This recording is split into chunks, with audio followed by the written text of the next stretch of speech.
सकारात्मक सोच को आओ सारे भारत में फैलाए, सकारात्मक ऊर्जा का आओ सब में संचार कराए।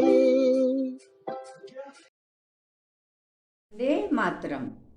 उठो, आगे बढ़ो, स्वतंत्रता का सम्मान करो, सिपाही बनकर बलवेदी पर प्रस्थान करो। हम मातृभूमि के सैनिक हैं, आज़ादी के मतवाले हैं, बलिवेदी पर हंस हंस के निज शीश चढ़ाने वाले हैं। वंदे मातरम। मैं रेणु श्रीवास्तव, जयपुर राजस्थान से सभी मुख्य अतिथियों का, आरजेएस परिवार के सभी भाई बहनों का सादर वंदन, अभिनंदन, स्वागत करती। सोहनलाल द्विवेदी जी का जन्म 22 फरवरी 1906 को उत्तर प्रदेश के फतेहपुर जिले में बिंदकी नामक तहसील और सिजौली नामक ग्राम में हुआ था।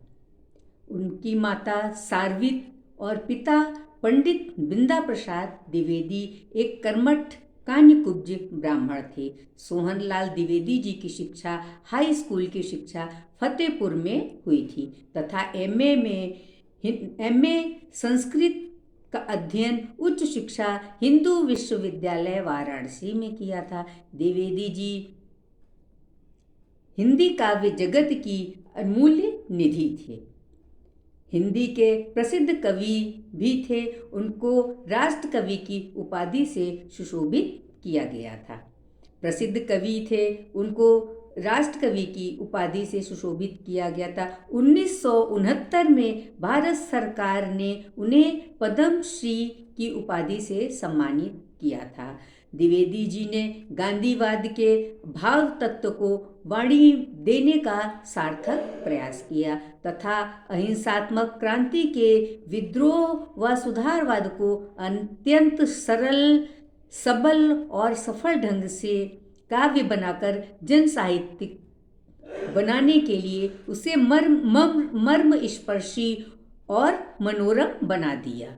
सन 1941 में लवरेज भैरवी उनकी प्रथम प्रकाशित रचना थी। उनकी वह बहुमुखी प्रतिभा के धनी तो थे, उस समय सामने आई थी जब उन्होंने 1937 में लखनऊ से उन्होंने दैनिक पत्र अधिकार का संपादन शुरू किया। द्विवेदी जी की रचनाएं ओजपूर्ण एवं राष्ट्रीयता का परिचायक हैं। इनकी प्रमुख रचनाओं में भैरवी पूजा गीत, सेवाग्राम, चेतना, बांसुरी तथा बच्चों के लिए दूध बताशा आदि प्रमुख हैं।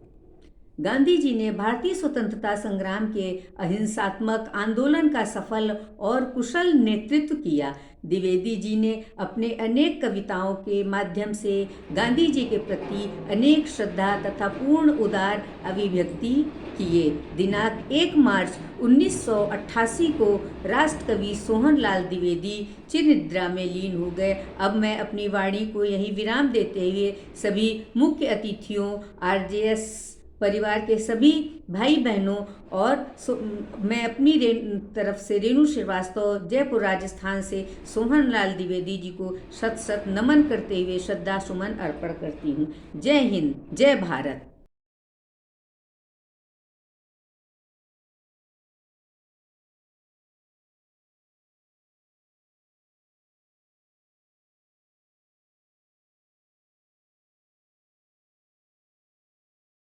वंदे मातरम। मैं रेणु श्रीवास्तव, जयपुर राजस्थान से सभी अतिथियों का वंदन, अभिनंदन करती हूँ। मैं सूर्यकांत त्रिपाठी जी के बारे में रोचक जानकारी दूंगी।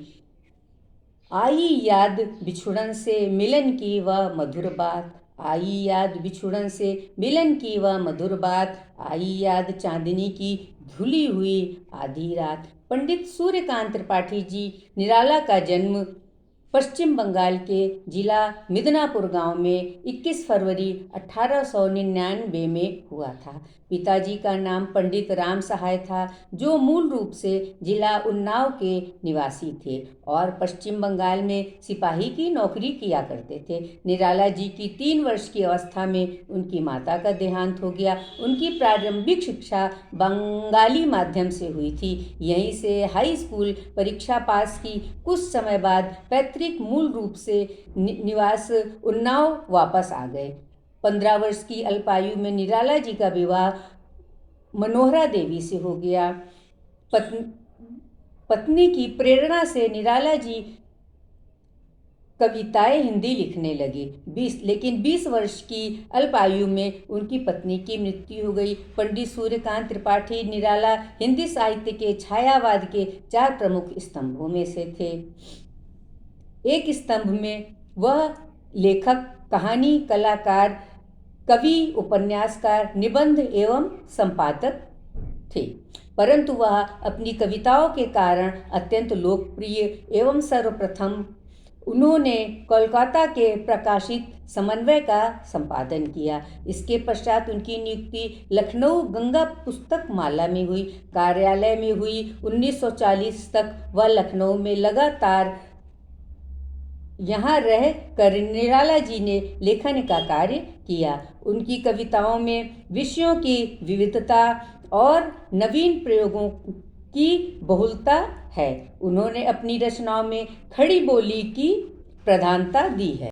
उनकी कविताओं की भाषा शैली में पाए जाने वाला संगीतात्मक और उनके ओज, उनके काव्य उनकी प्रमुख विशेषता रहा है। उन्होंने कई रेखा चित्र बनाए। सूर्यकांत त्रिपाठी निराला को प्रगतिवाद, प्रयोगवाद और नई काव्य का जनक माना जाता है।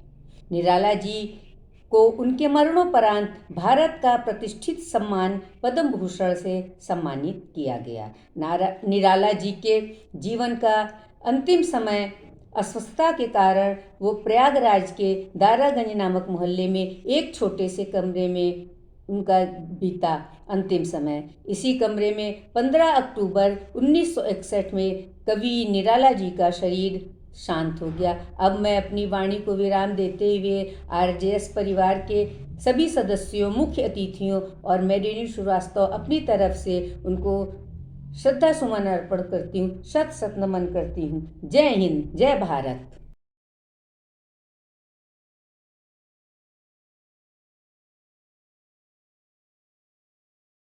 आरजेएस जय हिंद के नारों से अपना देश जगाए। आरजेएस वंदे मातरम से सारी मैं रेणु श्रीवास्तव जयपुर राजस्थान से सभी मुख्य अतिथियों, आरजेएस परिवार के सभी भाई बहनों का सादर वंदन करती हूँ। मैं आपको पद्मनाभम पिल्लै के बारे में रोचक जानकारी दूंगी। मन्नाथु पद्मनाभन पिल्लै का जन्म 2 जनवरी 1878 में केरल के कोट्टायम गांव में हुआ था।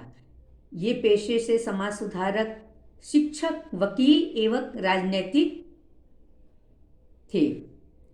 पिता का नाम निलवड़ इल्लम ईश्वरम नंबूथिरी तथा माता मन्नाथु पार्वती अम्मा थी। इन्होंने 1893 एक सरकारी प्राथमिक विद्यालय में एक शिक्षक के रूप में अपना कैरियर शुरू किया। कुछ वर्षों के बाद 1905 में इन्होंने अपना पेशा बदल दिया और मजिस्ट्रेट अदालत में कानून का अभ्यास शुरू कर दिया। 31 अक्टूबर 1914 को इन्होंने अन्य लोगों की मदद से नायर सर्विस सोसाइटी की स्थापना की। उसके मुख्य महत्वाकांक्षा नायर समुदाय के स्थिति का उत्थान करना था। 1915 के बाद से कानून की प्रैक्टिस छोड़ दी और नायर सर्विस सोसाइटी के पूर्णकालिक सचिव बन गए। अंत में 3 वर्ष के लिए अध्यक्ष के रूप में भी चुने गए। इन्हें भारत के राष्ट्रपति के द्वारा भारत केसरी के रूप में उपाधि से इनको सम्मानित किया गया। उन्हें 1966 में पद्म भूषण भी मिला। सामाजिक समानता के लिए लड़ाई लड़ी। पहला चरण बेकौम सत्याग्रह था, जिसमें बेकौम में मंदिर के पास सार्वजनिक सड़कों को निम्न जाति के हिंदुओं के लिए खोलने की मांग की गई थी। 1946 में भारतीय राष्ट्रीय कांग्रेस के सदस्य बने। उन्हें 14 जून 1947 को भारतीय स्वतंत्रता आंदोलन के लिए गिरफ्तार कर लिया गया। 1949 में पद्मनाभन ने त्रावणकोर विधानसभा के सदस्य बने। 1964 में उन्होंने केरल कांग्रेस के गठन में महत्वपूर्ण भूमिका निभाई, जो भारत में पहली क्षेत्रीय पार्टी थी।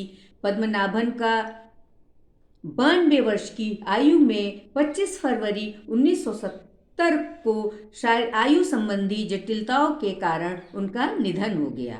उन्हें नायर समाज के सदस्यों का समाज सुधारक, नैतिक मार्गदर्शक माना जाता है। अब मैं अपनी वाणी को विराम देती हूँ। आरजेएस परिवार के सभी सदस्यों, मुख्य अतिथियों तथा मैं रेणु श्रीवास्तव अपनी ओर से मन्नाथु पद्मनाभम पिल्ले को शत शत नमन करती हूँ, श्रद्धा सुमन अर्पण करती हूँ। जय हिंद, जय भारत।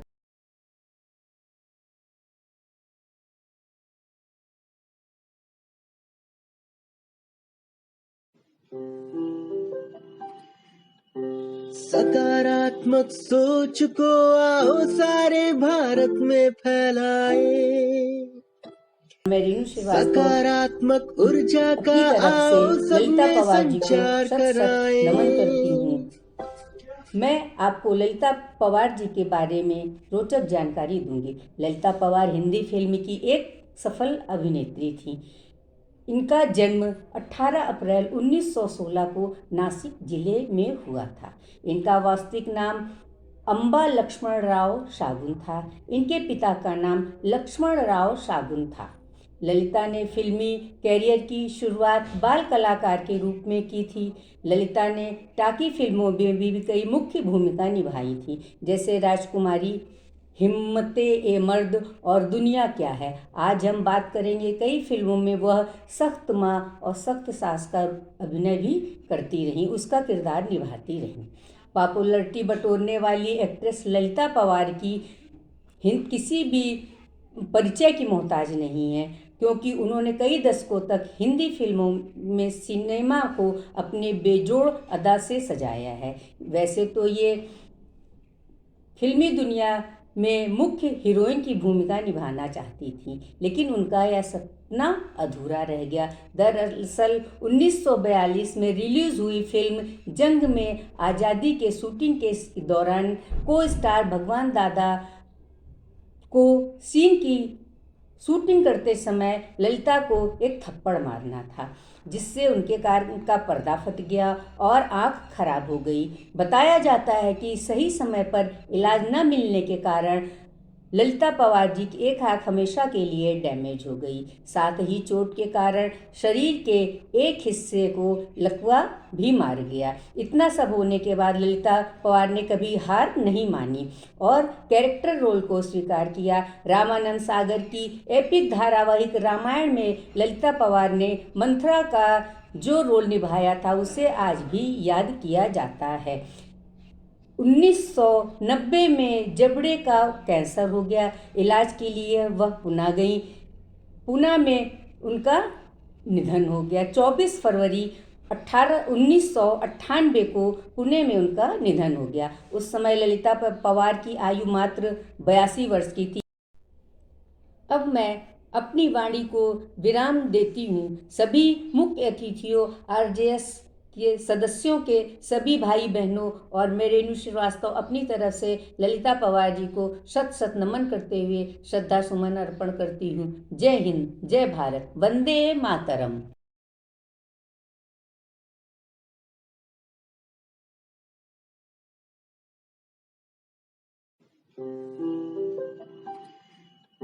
सकारात्मक सोच को आओ सारे भारत में फैलाए, सकारात्मक ऊर्जा का आओ सब में संचार कराए। ऐसा ना हो कि हम अपनी जिम्मेदारी भूल न जाए, क्यों इंतजार करें हम किसी का, आओ एक मशाल जलाए, सकारात्मकता के उदय का चलिए हम उद्घोष कराए। RJS जय हिंद के नारों से अपना देश जगाए, RJS वंदे मातरम से